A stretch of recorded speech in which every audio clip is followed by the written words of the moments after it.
Hello and welcome to Diana's Makerspace. For this episode,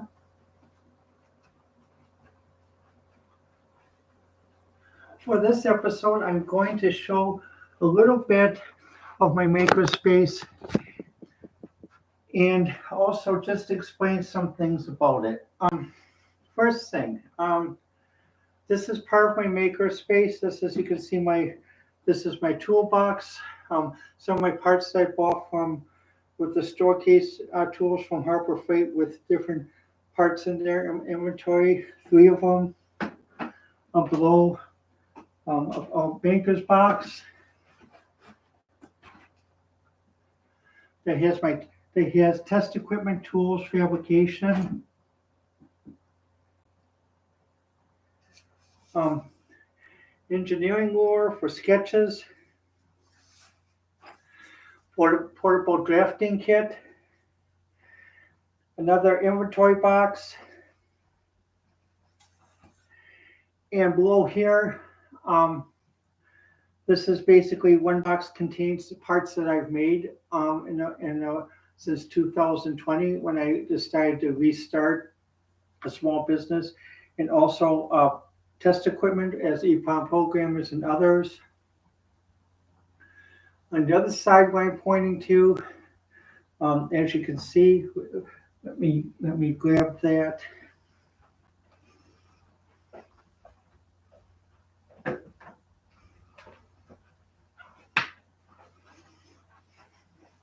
A toolbox.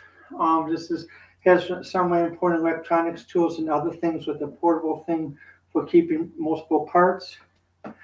Now, the point of this talk is what I like to say is that I support President Trump's nomination speech, especially that he supports manufacturing and small business. As you can see, I have it back there with Newsmax, but I feel it's important to say, so I'll keep it brief. But we have to bring manufacturing back to this country. We have to support small business. And what happens, I'm disabled, but I'm still willing, have the intelligence to do things and make products. My goal is basically making products for auto industry, planes, others, hobbyists, toys. And part of it is my helping hands to help hold parts. My work pad, so basically when I do any type of soldering or anything at another location in that though. Magnifying glass because I am older to help me read the parts. And also my workspace table. This is a 6 by 4 foot table. You can see also I have a sewing machine for Fashion Tech. And one thing that I use from Epson as one of my vendors, also Placebo, and as one of my vendors. In addition to AliExpress, Temu, Amazon, Microchip, Electronics Express, DigiKey, and Jameco. Now the thing about supporting manufacturing small business, as you can see here, many people don't realize businesses like Harley Davidson, which President Reagan praised in his term, they started from a 10 by 10. They started with a small business.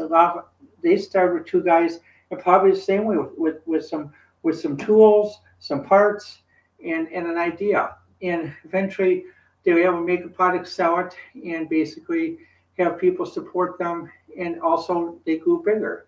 But the other thing is they also had a good company. They had a good philosophy of supporting their employees in that though. When I do get this big enough that basically I can hire employees, I'm still going to follow some old values that my dad taught me when we used to rent apartments. When we rented apartments, we had many people come to our apartments, and we had some neighbors say, "Well, oh, you rent to the wrong people. You don't rent to the right people. You don't do this. You don't." Well, the people we rented to were not perfect people. And what happened was we didn't play politics or anything else. We just asked simply one question. We don't care what your background is. Are you willing to make a change and move forward and not get caught in that trap again? If the answer is yes, we're here to give you an opportunity. And that's how I run my company when I do get a chance to hire people. Also provide benefits as legal shield, um, education for people working, as well as paying for college education for the kids. A lot of things what Nash used to do when AMC was in business, basically. Also, when we're big enough, even help people pay for their mortgages on their homes. Like that same thing like Nash used to do and AMC used to do in Kenosha before the auto industry collapsed due to NAFTA and other funny trade deals done by different groups of people. So that's why I support Trump in bringing back manufacturing, bringing back small business. This business I call K Maker Tech because we make embedded products. We make for cars, planes, toys, hobbyists, education, also fashion tech. And what happens is we're open minded. We don't we work with many companies. We don't ask DEI questions. Are you of this party or that party or something else? It's like no.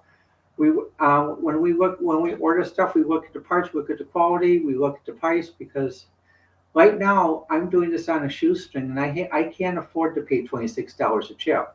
But when I can find someone that can sell me the same chip for 10 chips for $5, and it's American manufacturer, or basically is supports American companies and American people, I'm there. And the other thing is, to other chip companies in the U.S., I like your companies, but your shipping costs kill us because when you charge $17 and $21, even when we buy just $8 of parts, it makes it hard for us. That's why a lot of times, sometimes I buy quite a bit from AliExpress. I buy from Temu, but I also buy because of the quality. And when I do buy from AliExpress and Temu, it is also from American companies, from their warehouses. So it's not necessarily. Um, I support basically all good business practice nationally and internationally. And when I buy these storage parts for these boxes, this here, I buy at the local Harbor Freight store in Racine, the Banker's box at the local Office Max, the table that you can't see, the two IKEA tables that are holding some of the stuff up. I buy at the local IKEA store in Milwaukee. I try to buy local as much as possible, but I do have to work on a budget. Everyone else does. So, like Trump says, we got to get prices fair again. Like even when he mentioned about lowering home prices and getting from such obscene levels and other things as apartment rents from such obscene levels. I'm not talking about socialism. I'm talking about the American way. The American way we solve things, not socialism. And also, when we talk about basically, put hamstringing your business. I like President Biden's CHIP Act. When I heard it on the State Union, I was the first one there to check and see what it was. Guess what? Document this thick. It's like Reagan said when he got the budget one time in his talk. It's like this yay thick. He said, "Don't you ever send me anything like this again." And he's right.